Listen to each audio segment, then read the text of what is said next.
अस्सलाम वालेकुम जी, कैसे हैं आप सब लोग? खैरियत से? मैं हूं मुनीर अहमद सिरात रियल एस्टेट बिल्डर के प्लेटफॉर्म से। बहुत सारी क्वेरीज़ आई हैं हमें, बहुत सारे लोगों ने कांटेक्ट किया है कि 2024 प्रॉपर्टी के लिए कैसा रहेगा। तो हमने सोचा कि एक लाइट सी वीडियो बनाई जाए इसके ऊपर और बताया जाए कि 2024 जो है वो प्रॉपर्टी के लिए कैसा रहेगा, और जो हज़रात प्रॉपर्टी परचेज़ करना चाह रहे हैं उनके लिए क्या बेनिफिट्स होंगे, और जो लोग प्रॉपर्टी सेल करना चाह रहे हैं उनके लिए क्या बेनिफिट्स होंगे। हम सब लोग जानते हैं कि प्रॉपर्टी जो है ये एक बड़े बिजनेसेस में से एक बड़ा बिज़नेस है। 90s की सीरीज़ में प्रॉपर्टी को स्टॉक एक्सचेंज बनाया गया। उससे पहले प्रॉपर्टी को जायदाद के लिए कहते थे लोग, इस्तेमाल करते थे, या अपनी आप कह सकते थे कि वर्थ के लिए, लाइक ऐसी चीज़ जिसको बेचना गुनाह समझा जाता था उसके लिए इस्तेमाल किया जाता था। 90s में जब प्राइवेटाइज हुआ आपका जो प्रॉपर्टी का सेक्टर है, प्राइवेट सोसाइटीज़ को अलाउ किया गया कि वो अपनी सोसाइटीज़ लॉन्च कर सकते हैं, क्योंकि उससे पहले जितनी भी सोसाइटीज़ थी वो सारी कोऑपरेटिव सोसाइटी थी। किसी भी जगह पे हम सोसाइटी बनाते थे तो गवर्नमेंट के उसमें शेयर्स होते थे।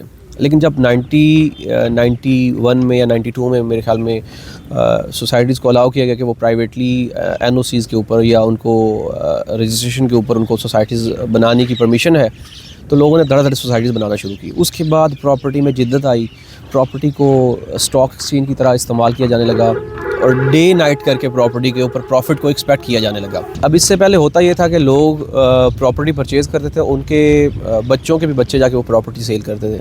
लेकिन अभी जैसा कि पता है आपको कि आज आप प्रॉपर्टी परचेज़ करते हैं तो कल आप उसको सेल करने का एक्सपेक्ट कर रहे होते हैं।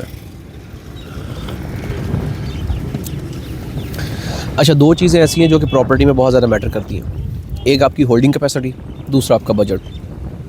अगर आप होल्डिंग कैपेसिटी रखते हैं किसी भी प्रॉपर्टी की तो वो प्रॉपर्टी आपको प्रॉफिट देती है, और दूसरा आपके पास बजट, एक्स्ट्रा मनी जो आपकी होती है वो आपको प्रॉफिट देती है। अगर आप अपनी ज़रूरियात की पैसों में से कोई भी चीज़ इन्वेस्ट करते हैं तो वो आपके लिए नुकसानदेह साबित होती है।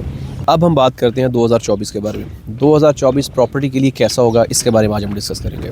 हम सब लोग जानते हैं कि पिछले 3 साल से प्रॉपर्टी के साथ वो हशर हुआ है जो कि आप कह सकते हैं कि धोबी के कुत्ते के साथ हुआ है, कि ना घर का रहा ना घाट का रहा।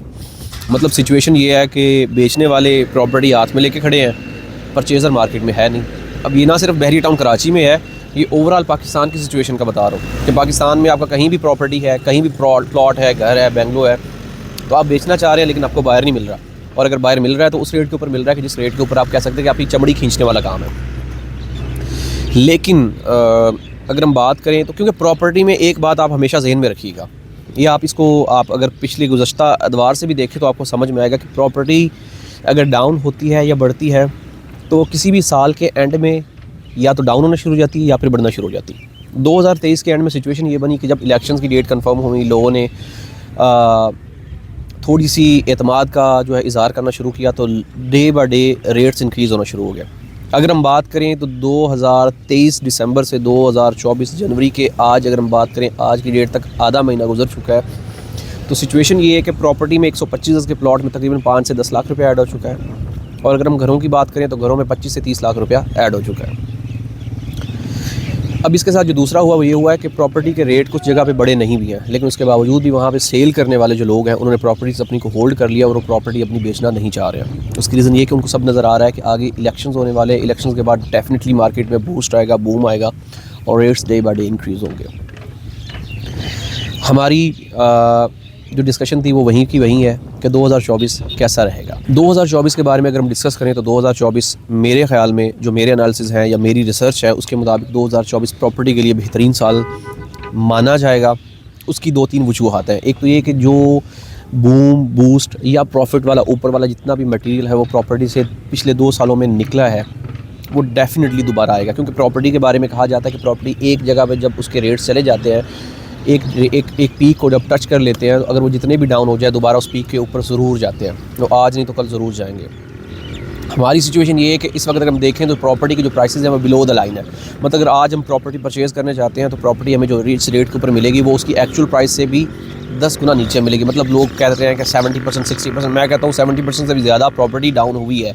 उसकी 2 बहुत बड़ी वजूहत है। एक तो ये कि प्रॉफिट 2019 में या 2020 में 1 लाख में एक प्लॉट मिल रहा था, तो वो प्लॉट को चाहिए था कि आने वाले 3 सालों में 1.5 लाख का होना, लेकिन वो प्लॉट अगर हमें मिल रहा है 25,000 में या 50,000 में, तो इन एक्चुअल वो 70% से भी ज़्यादा प्रॉपर्टी अपनी प्राइस को डाउन कर गई है। ये तमाम के तमाम जितने भी सरकमस्टेंसेस हैं दोबारा रिवर्ट होंगे, दोबारा ऊपर जाएंगे, और ये प्रॉपर्टी के जो रेट्स हैं ये दोबारा उस सिचुएशन में जाएंगे कि लोग इसको परचेज़ करने के लिए पीछे पीछे होंगे और सेलर जो है वो आगे आगे होगा। लिहाजा हमारे जो ये शॉर्ट सी वीडियो है, ये जो हमने एनालिसिस किया है, इसका लुब्बे लुबाब ये है, इसका सेंटर पॉइंट ये है कि 2024 प्रॉपर्टी के लिए बेहतरीन साल होगा, बायर के लिए एक गोल्डन टाइम होगा, सेलर्स के लिए एक बेहतरीन वक्त होगा। अगर आप प्रॉपर्टी परचेज़ करना चाहते हैं तो इससे पहले कि प्रॉपर्टी बहुत ज़्यादा ऊपर चली जाए, सजेशन है कि परचेज़ कर लें। और अगर आप प्रॉपर्टी बेचना चाह रहे हैं और आप होल्डिंग कैपेसिटी रखते हैं तो प्रॉपर्टी को होल्ड करें, ना कि इसको मार्केट में आप सस्ते दामों बेचते हैं। हाँ, बहुत सारे दूसरे मामलात हैं, कुछ लोग अपने इन्वेस्टमेंट को शफल करना चाह रहे होते हैं, कुछ लोग मजबूर होते हैं, उनके लिए डेफिनेटली एक अलग क्राइटेरिया है। लेकिन ओवरऑल प्रॉपर्टी होल्डिंग के ऊपर आपको ज़्यादा प्रॉफिट देगी, क्योंकि प्रॉपर्टी दुनिया का वाहिद बिज़नेस है जिसमें लॉस नहीं है अगर आप होल्डिंग कैपेसिटी रखते हैं। हमारे एनालिसिस उम्मीद करता हूँ कि आपको पसंद आए होंगे।